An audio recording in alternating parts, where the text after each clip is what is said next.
Canada है ना, Toronto से निकलना पड़ेगा। देखें, जब आपने अपना मुल्क छोड़ दिया तब आपको फिर अब ये आपके लिए कोई आपकी जय पैदाइश तो है नहीं टोरंटो। अभी तो कोई पिक्चर क्लियर नहीं है, लेकिन बिजनेस पॉइंट ऑफ व्यू से मैं अभी कोई खास फर्क नहीं दिख रहा हूँ।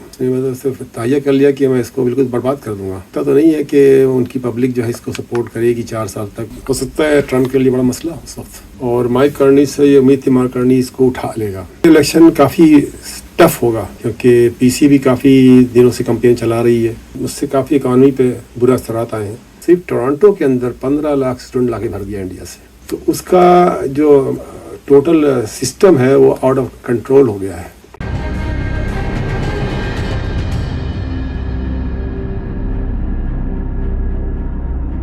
बिस्मिल्लाहिर्रहमानिर्रहीम। दोस्तों, मैं हूं सईद इजाज़ गिलानी, उर्दू कनाडा ऑफिशियल हमारा यूट्यूब चैनल है।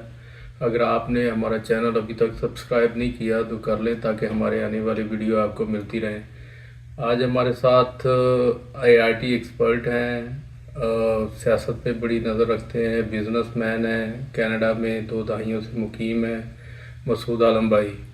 तो इनका जो शोबा है IT, उस सिलसिले में इन्होंने इंडिया से तालीम हासिल की, फिर उसके बाद पाकिस्तान रहे, पाकिस्तानी शहरी भी हैं, और उसके बाद फिर साइप्रस पढ़ने गए, फिर ऑस्ट्रेलिया गए, फिर कराची में हमारी ग्रुप ऑफ जो होटल्स हैं उसके IT मैनेजर रहे, फिर कनाडा आकर इन्होंने यहाँ पे अपने आप को सेटल किया।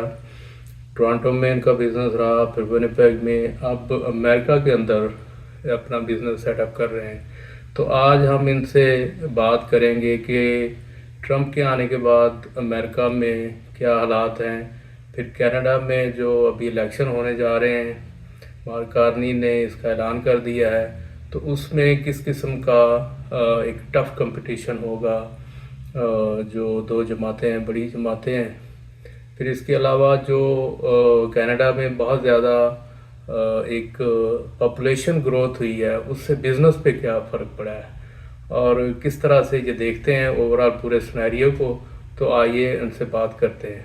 अच्छा, अमेरिका में मसूद भाई जो हालात हैं, आप वहाँ कारोबार सेटअप कर रहे हैं, आपके अजीज़ भी हैं वहाँ, तो क्या देखते हैं कि वहाँ कारोबार ट्रंप के आने के बाद कुछ असरात मुरतब होंगे? जो लोग इन्वेस्टर्स हैं या बाहर से जो लोग आए हुए हैं उनके लिए क्या अपॉर्चुनिटीज़ क्या हैं?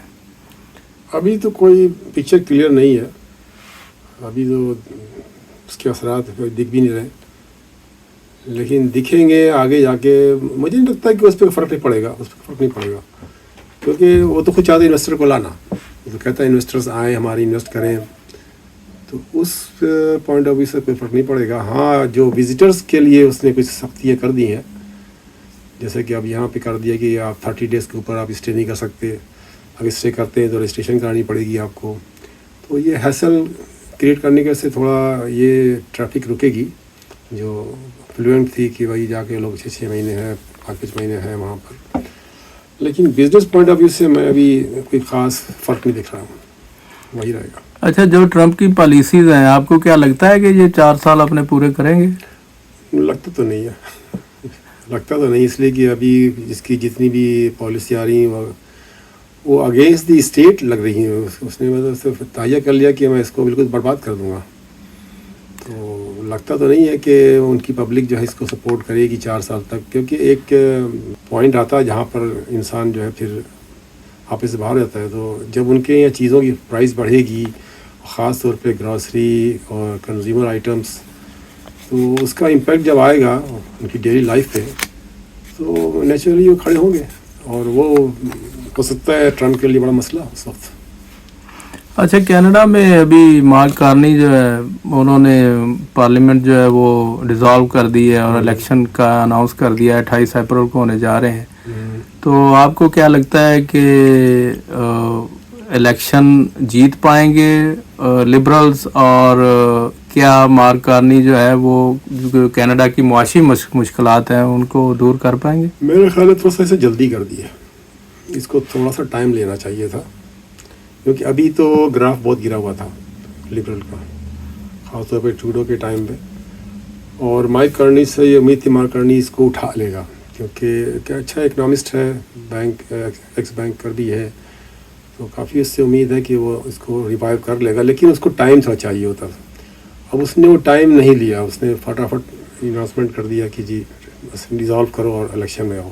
اب یہ الیکشن کافی ٹف ہوگا کیونکہ پی سی بھی کافی دنوں سے کمپین چلا رہی ہے اور کافی اسٹرانگ ہے اس وقت. کہ انہوں نے کچھ چیزیں یہاں سیٹل کرنے کی کوشش کی ہے، تو اس سے آپ کو کیا لگتا ہے کینیڈا کی جو اوور آل اکانومی ہے، جو اس کے حالات ہیں، اس پہ کوئی اثرات مرتب ہوئے ہیں یا کینیڈا میں جو بھی آ جائے چل جاتا ہے؟ نہیں اس سے کافی فرق پڑا ہے. پچھلے دنوں جو جس طرح سے انفلکس ہوئے ہیں لوگ، اور ایک طرح سے خاص طور پہ اسٹوڈنٹس کو جس طرح لایا گیا ہے، اور یاد اتنے زیادہ نہیں لیکن جو ویزیبل دکھے آپ کو انٹیریو میں اور ٹورانٹو میں خاص طور پہ، اس کا بڑا امپیکٹ آیا ہے کیونکہ اس سے کافی اکانومی پہ برے اثرات آئے ہیں.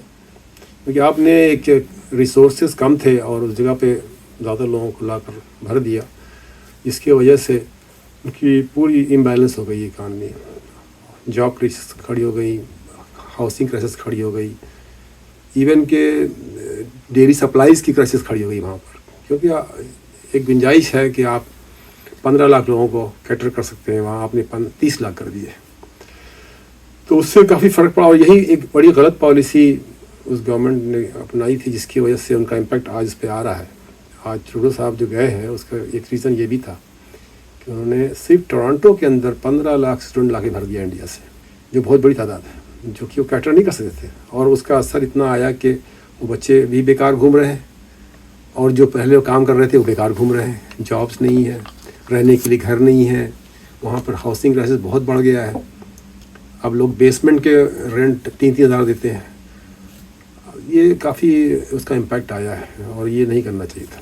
اچھا، جو لوگ ابھی لائن میں لگے ہوئے ہیں یا خواہش مند ہیں کینیڈا میں آنے کے لیے، تو آپ موجودہ حالات اور جو ان کے حالات ان کو دیکھتے ہوئے کیا مشورہ دیں گے؟ مشورہ دیں کہ آئے، میں نہیں کرتا آئے، لیکن ضروری نہیں کہ ٹورانٹو میں آئیں. اصل میں سب سے بڑی غلطی جو کرتے ہیں ہمارے خاص ہماری سائڈ سے، انڈیا پاکستان، وہ سب لینڈ کرتے ہیں ٹورانٹو میں. ٹورانٹو بھی ایک سٹی ہے نا، اس کی گنجائش ہے، ہر چیز کی ایک گنجائش ہوتی ہے. تو وہ گنجائش سے اوپر وہاں آ گئے لوگ اور آئے مزید آ رہے ہیں. تو اس کا جو ٹوٹل سسٹم ہے وہ آؤٹ آف کنٹرول ہو گیا ہے. آپ آئیں، دوسرے پروونسز ہیں، دوسرے سٹیز ہیں، وہاں جائیں اور وہاں رہیں. بہت سے نیو برنزوک ہے، چانس دے رہا آپ کو، بلا رہا ہے، آئیے ہمارے، آئیے. آپ نیو فاؤنڈ لینڈ بلا رہا ہے آپ کو، آپ وہاں آئیے. کینیڈا ہے نا، آپ کہیں جائیں، ضروری تو نہیں کہ آپ ٹورانٹو میں لینڈ کریں. Toronto is not your city. اچھا، آپ آئی ٹی کا آپ کا فیلڈ ہے، تو جو کینیڈا سے باہر آئی ٹی کے لوگ ہیں، اسپیشلی پروفیشنلز ہیں، ان کے لیے ابھی کینیڈا میں کیا اپرچونٹیز ہیں اگر وہ یہاں موو ہونا چاہیں تو؟ اپارچونیٹی ابھی ہے لیکن یہ کہ اب ٹورانٹو سے نکلنا پڑے گا. ٹورانٹو کے علاوہ آپ دوسرے سٹیز کو چوز کریں، وہاں بھی سروسز ہیں اور وہاں بھی انفراسٹرکچر ہے، ان کو آئی ٹی کی ضرورت بھی ہے. سسکیچوان لے لیجیے، آپ کے برابر میں ہے، وہاں کافی ابھی بھی ڈیمانڈ آتی ہے آئی ٹی کی. دوسرے جو آپ کے پروونسز ہیں، خاص طور پر دیکھا میں نے نیو برنزوک اور آپ کا نیو فاؤنڈ لینڈ، اس ایریا میں اسکوشیا یہاں کافی ڈیمانڈ بھی ہے. دیکھیں، جب آپ نے اپنا ملک چھوڑ دیا تب آپ کو پھر اب یہ آپ کے لیے کوئی آپ کی جائے پیدائش تو ہے نہیں ٹورانٹو، تو ضروری نہیں آپ وہیں رہیں، آپ کہیں بھی موو کر جائیں.